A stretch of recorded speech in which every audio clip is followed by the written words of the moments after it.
बार बार नारायण आदि शक्ति मेरे असुरों को दिए वरदान का तोड़ जो ढूंढ लेते हैं। इस बार तुम्हारे माध्यम से मैं प्रमाणित करना चाहता हूं कि मैं उनसे कहीं अधिक श्रेष्ठ हूं। मैं तुम्हारी सहायता करूंगा तारकासुर।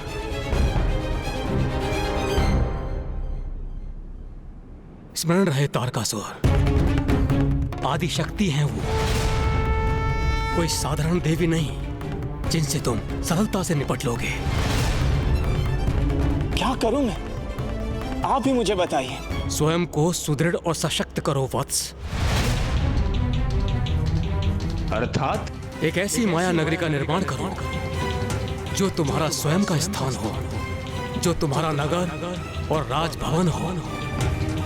जब महादेव का पुत्र उत्पन्न होगा, इसके उपरांत वो इस नगर में प्रवेश करने का प्रयास करे तो ये पूरा नगर जाल बनकर अपने में फंसा ले। इस तरह महादेव के पुत्र का अंत हो।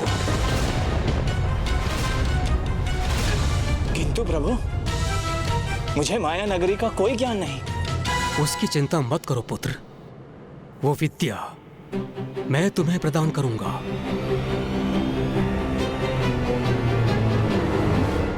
कोटि कोटि धन्यवाद प्रभु आपका। किंतु प्रभु, यदि मैं अपनी माया नगरी चला गया तो फिर स्वर्ग का क्या होगा? स्वर्ग लौटा दो देवताओं को, स्वर्ग लौटा दो देवताओं को, स्वर्ग लौटा दो देवताओं को। प्रतीत होता है तारकासुर मेरी योजना के भंवर में फंस चुका है, और उन्हें आदेश दो कि तुम्हारे अधीन रहकर स्वर्ग का कार्यभार संभालें।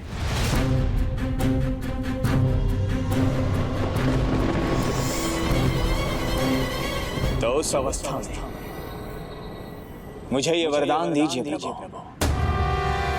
कि मैं अपनी कल्पना से बढ़कर उस नगर का निर्माण कर सकूं जहां मेरा ही विधान स्थापित हो, और जब तक मैं वहां स्थित रहूं संपूर्ण त्रिलोक मेरे अधीन रहे।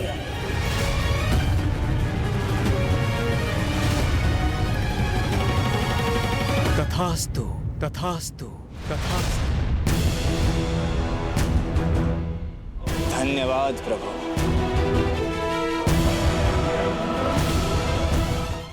तारकासुर ने अब तक जो आतंक उत्पन्न किया था वो पर्याप्त नहीं था। जो ब्रह्मदेव ने उसे एक और वरदान प्रदान कर दिया। महाराज, इस वरदान के पीछे ब्रह्मदेव और नारायण की एक द्विपक्षीय रणनीति थी। प्रथम कि देवता स्वर्ग पर अपना अधिकार पुनः स्थापित कर सके, और द्वितीय कि तारकासुर अपने नगर के निर्माण में व्यस्त हो जाए, उसका मन भटका रहे, जिससे देवताओं को कुछ और अवकाश प्राप्त हो, जिस अवधि में महादेव और माता पार्वती का विवाह भी संपन्न हो जाए। किंतु विवाह के लिए तो सर्वप्रथम माता पार्वती को महादेव की परीक्षा में सफल होना होगा ना? हाँ माता, आप सर्वथा उचित कह रही हैं। किंतु अभी कैसी परीक्षा ले रहे थे महादेव कि माता का क्रोध उनके चरम पर ही पहुंच रहा था? क्षमा कीजिए ब्राह्मण देवता, आपका सम्मान करना मेरा धर्म है, इसीलिए मैं आपको कुछ नहीं कह रही हूँ। किंतु आपको मेरे समक्ष महादेव की निंदा करने की अनुमति नहीं है।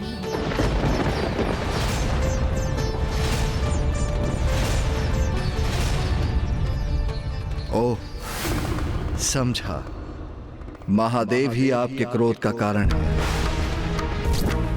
किंतु ये तो होना ही था, क्योंकि क्या कल्पना की थी और क्या सत्य प्रस्तुत हुआ। इतनी कठोर तपस्या व्यर्थ हो गई आपकी। किंतु आप चिंता मत करें राजकुमारी, अच्छे मन से किया गया कर्म कभी व्यर्थ नहीं जाता। महादेव नहीं तो मैं आपके समक्ष।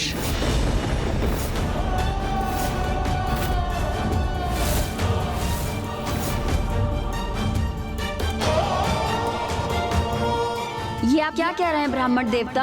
आपका कथन सर्वथा अनुचित है। अनुचित क्यों? मैं तो सर्वथा उचित कह रहा हूं। मैं ब्राह्मण अवश्य हूं, किंतु राजकुमारी को उत्तम भोजन दे सकता हूं और मैं राजकुमारी को उत्तम भवन का निवास भी दे सकता हूं और आभूषण भी प्रस्तुत कर सकता हूं और समाज में प्रतिष्ठा भी प्रदान करा सकता हूं और ये सब आपको वो अघोरी नहीं दे सकता राजकुमारी। इसलिए महादेव का विचार त्याग कर मुझसे विवाह कीजिए।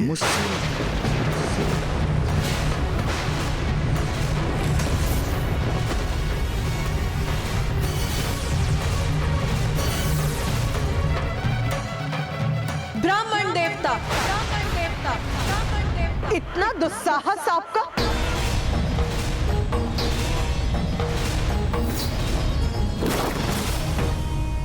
क्रोध त्यागिए सुंदरी और स्वीकार कीजिए मुझसे मेरे विवाह का प्रस्ताव। मुझसे भेंट होना तो सौभाग्य था आपका,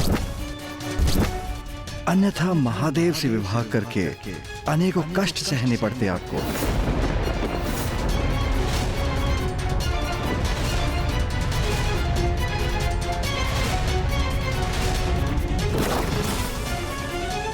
तो कहिए, विवाह करेंगी ना मुझसे? विवाह करेंगी ना मुझसे?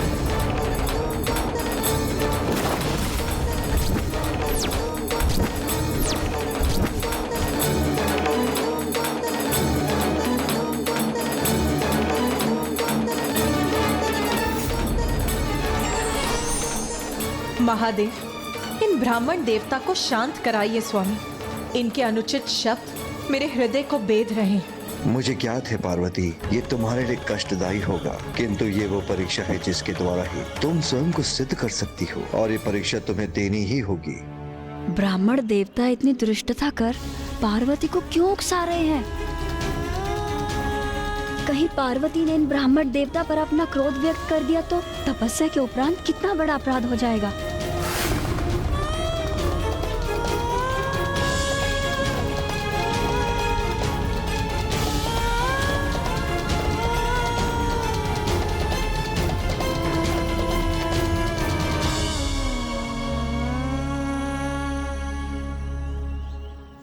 मुख फेरने से क्या होगा राजकुमारी, मैं अपना उत्तर प्राप्त कर कर ही रहूंगा। महाज्ञानी ब्राह्मण हूं मैं। मेरी पत्नी बनकर मेरी सेवा करेंगी तो उद्धार हो जाएगा आपका। पार्वती अपने क्रोध पर नियंत्रण कर रही हैं और ये ब्राह्मण देवता अपने शब्दों से उनकी क्रोध अग्नि में घृत डालने का कार्य कर रहे हैं। ओह, समझा, आप मुझसे अपना मनोहार करवाना चाहती हैं। उचित है, मैं वो भी करूंगा, किंतु आपकी ना कदापि स्वीकार नहीं करूंगा।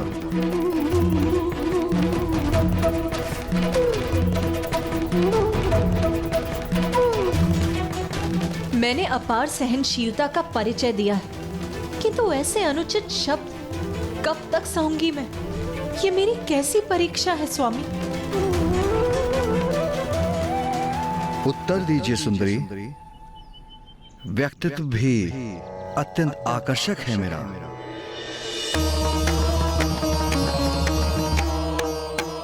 उन अघोर अघोरी महादेव और आपकी जोड़ी की तुलना में तो हम दोनों अनेकों गुण सुंदर दंपति होंगे। बस बस बस। जगदम्ब मदम्ब कदम्ब वन प्रिय वासिनी हासरते शिखर शिरोमणि तुंग हिमलय श्रृंग निजालय मध्य। बहुत आदर सम्मान हो गया है इन ब्राह्मण देवता का, किंतु अब एक क्षण भी यहाँ रुककर इनका अनर्गल प्रलाप और नहीं सहूंगी मैं। जो मेरे स्वामी महादेव की निंदा करेगा वो तो महापाप का भागी होगा ही।